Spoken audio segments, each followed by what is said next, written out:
Halo, selamat siang. Saya Rifki Ramdoni. Saya di sini akan menjelaskan fungsi Microsoft Word Tab Menu Reference. Apa itu Microsoft Word Tab Menu Reference? And so, let's get started. Sebelum kita masuk ke fungsi pertama, saya akan mengenalkan dulu apa itu Microsoft Word.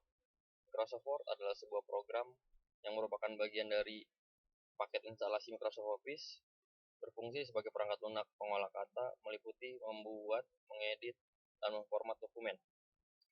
Perangkat lunak pengolah kata atau word processing adalah program yang digunakan untuk mengolah dokumen berupa teks, misalnya surat, kertas kerja, brosur, kartu nama, buku, jurnal, dan lain-lain. Lalu, tab reference.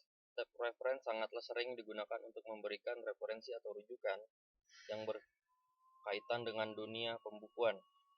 Untuk itu, supaya buku yang Anda buat lebih menarik untuk si pembaca, Anda perlu menggunakan atribut yang terdapat pada ikon tersebut. Ikon ini sangatlah berguna bagi pembuatan misalnya seperti proposal, skripsi, dan tugas yang lainnya. Untuk itu, buat Anda yang memiliki tugas seperti skripsi, Anda perlu melengkapi atribut referensi misalnya footnote dan endnote. Lalu, tab referensi terbagi menjadi 6 grup, yaitu table of content, footnotes, citation and bibliography, caption, index, dan table authorities. Yuk, kita masuk ke menu yang pertama. Menu yang pertama adalah table of content. Di table of content ini terbagi menjadi 3 grup. Yang pertama adalah table of content, add text, and update table. Fungsi grup table of content. Yang pertama, table of content digunakan untuk pengolahan daftar isi. Dengan menu ini, user bisa menyisipkan daftar isi secara otomatis pada sebuah halaman dokumen. Bila mode otomatis yang dipilih, maka fitur ini akan mencari judul dan subjudul secara otomatis dari file dokumen yang tengah Anda garap. Itulah sebabnya sebelumnya Anda perlu memformat heading style atau format judul pada dokumen yang tengah dikerjakan. Dengan kata lain, daftar ini sebaiknya disisipkan ketika judul atau subjudul sudah terbentuk, meskipun hanya sebagian saja. Yang kedua adalah add text. Add text ini sering digunakan untuk mengolah paragraf terpilih dalam kaitannya sebagai entry dalam daftar isi yang sudah Anda buat. Yang ketiga, ada update table. Update table berfungsi untuk memperbarui daftar isi. Adanya perubahan pada sebuah dokumen, misalnya saat Anda menghapus suatu judul atau subjudul, tidak secara otomatis mempengaruhi daftar isi. Update table berfungsi untuk sinkronisasi antara daftar isi dengan perubahan terkini dalam dokumen yang sedang Anda garap. Lalu kita masuk ke menu yang kedua. Menu yang kedua adalah footnote. Footnote ini terdiri dari 4 grup atau 4 poin. Yang pertama ada insert footnote, insert endnote, next footnote, and show note. 4. Kita masuk ke bagian penjelasan fungsi-fungsinya. Fungsi grup footnote. Yang pertama adalah insert footnote. Insert footnote berfungsi untuk menyisipkan catatan kaki atau rujukan yang berada di bagian bawah halaman atau footer. Suatu istilah kadang merasa perlu untuk dijelaskan lebih detail untuk memunculkan pemahaman yang lebih konkret, namun tidak mungkin dijelaskan dalam paragraf bahasan. Sebagai alternatif, Anda menyisipkan catatan kaki untuk menjelaskan lebih detail tentang istilah yang dipakai.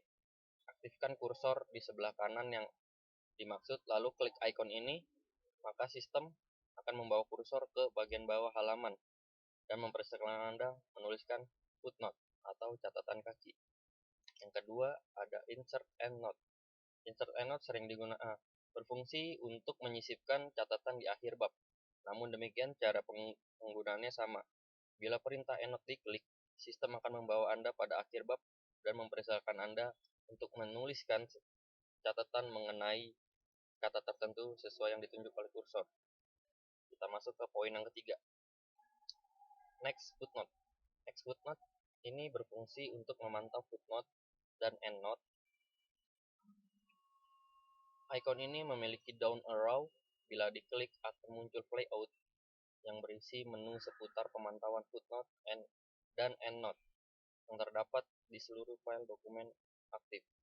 Kita masuk ke poin yang keempat di grup footnote. Show note digunakan untuk memperlihatkan lokasi catatan, baik footnote maupun endnote. Bila Anda mengaktifkan perintah ini, maka sistem akan menampilkan letak catatan dari halaman dokumen yang sedang aktif. Untuk menonaktifkan tampilan tersebut, klik sekali lagi icon perintah show note tersebut. Kita masuk ke menu yang ketiga, citation and bibliography. Dalam menu ini terdapat 4 poin atau 4 grup atau 4 menu. Yang pertama adalah insert citation, yang kedua adalah manage source, yang ketiga style, yang keempat adalah bibliografi. Kita masuk ke penjelasan fungsi-fungsinya. Fungsi yang pertama, insert citation, digunakan untuk memasukkan kutipan langsung ke area kursor aktif. Anda tidak akan melakukan pemformatan tradisional dengan icon ini. Atur posisi kursor Anda, klik icon ini, dan Anda akan diberikan beberapa opsi untuk memasukkan kutipan Anda. Kita lanjut ke poin yang kedua.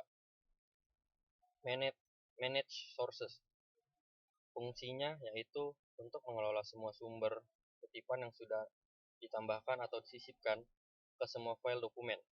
Klik icon ini fokus pada pengaturan sembarang sumber kutipan untuk ditambahkan. Kita masuk ke poin yang ketiga. Di poin yang ketiga adalah style.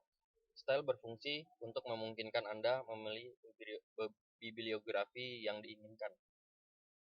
Anda tidak perlu membuat bibliografi sendiri yang mungkin tidak akan Anda mengerti. Yang keempat adalah bibliografi. Bibliografi fungsinya untuk menambahkan daftar pustaka pada file dokumen yang sedang Anda garap. Seperti dijelaskan, daftar pustaka berhubungan erat dengan bahan kutipan yang Anda tambahkan. Lalu kita masuk ke grup yang keempat. Grup yang keempat adalah caption. Caption di sini terbagi dari 3 menu.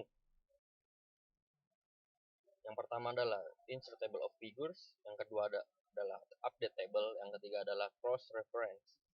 Kita masuk ke fungsi group caption. Di sini saya akan menjelaskan fungsi-fungsi di group caption tersebut. Di menu pertama adalah insert table of figures. Icon ini berfungsi untuk menambahkan daftar isi gambar yang sudah ditambahkan dalam dokumen. Secara umum, buku perlu mendaftar buku bergambar sehingga pembaca dapat menavigasi semua gambar dalam buku. Yang kedua adalah update table. Update table fungsinya adalah melakukan pembaruan pada daftar katalog gambar. Perubahan pada segmen gambar mungkin tidak mengubah daftar yang dimasukkan sebelumnya.